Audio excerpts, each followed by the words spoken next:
take things to the next level with this modification. Prior to this point, all the tips, tricks, and tweaks that I've shared with you can help you maximize the effects of ketosis. They will help you flip the script from using blood sugar as your main energy source to burning fat. You probably have already lost quite a number of pounds prior to this point. So far, so good. But if you are serious about taking things to the next level, focus on the following modifications. Please understand that these modifications are not easy. It's a good idea to master all the previous videos first. Lock them down, know them backwards and forwards, incorporate them into your lifestyle. Get used to them. Once things have gotten easy and you've totally gotten used to the previous modifications, now is the time to level up. Start to regularize your meal times. You need to start giving yourself certain rules regarding your meals. If you notice that there is a certain pattern for your hunger cycles, get them down in writing. Try to make them regular. The key here is to strike a deal with yourself. If you don't eat within these fixed regular times where you're normally hungry, you resolve not to eat at all until the next period. This is a big break for a lot of people. But once you get over this hump, the fat seriously just melts off. It's unbelievable because you reduce your calorie intake quite a bit. And the best part is that once you get used to this, you don't even miss those calories. This is because you have resolved to know your hunger patterns and internal body clock schedule intimately. This takes quite a bit of self-awareness. This definitely takes quite a bit of time and effort. It's not like you know these already. Because a lot of people with shifting schedules are very distracted. It turns out that their bodies actually have fairly fixed hunger cycles, but they wouldn't know it because they are focused on their other schedules. They're focused on their work schedule. They're focused on going to and from their home. But once you zero in on your hunger cycles and you regularize these in terms of your meal times, you make quite a bit of progress. Because eventually, you would be able to skip meals if you're not feeling hungry within a specific period of time. And then you would be able to wait until you're hungry again for the next period. Also, your mind gets used to it and you are able to stick to your meal times. Eliminate or greatly reduce snacking.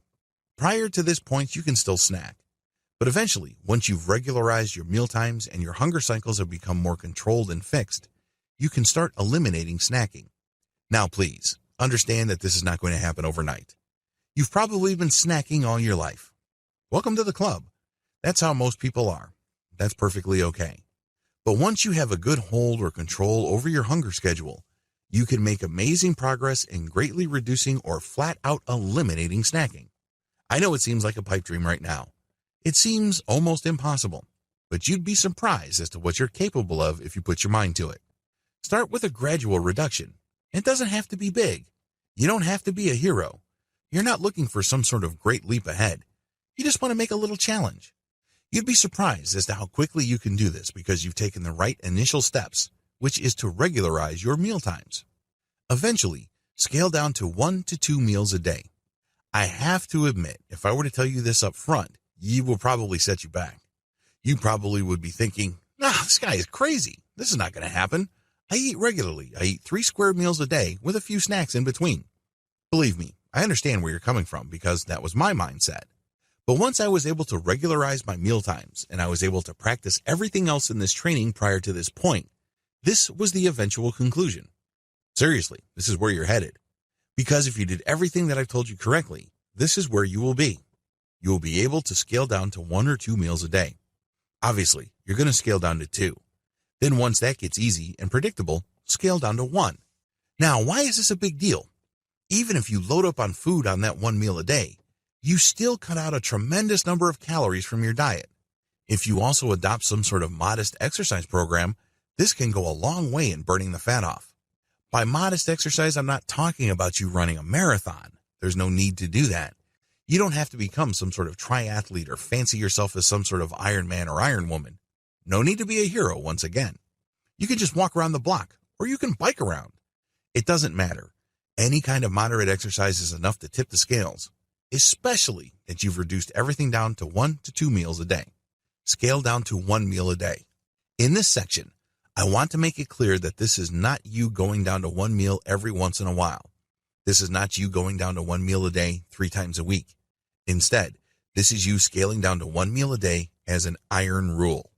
Now, this might seem a bit hard, and it is for a lot of people, but if you followed all the above steps, it's easier to get to this point than you can imagine. You've laid the groundwork, so making the transition is not really as abrupt and as hard as you think. What's important here is that when you decide to eat only once a day, it has to be a commitment. The deal is this. You choose to eat only within a certain time window.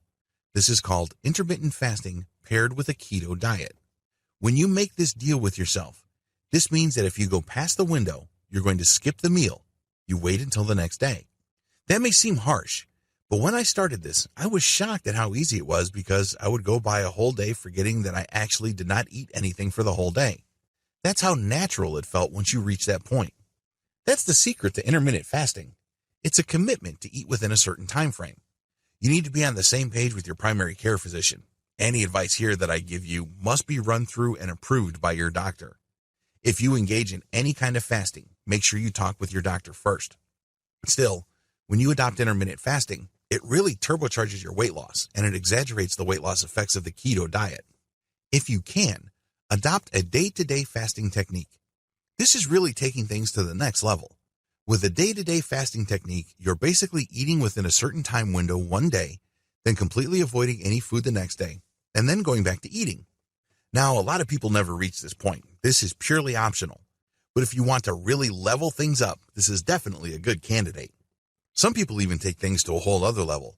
They would go 2 days fasting, and then 3 days eating, and then back to 2 days fasting.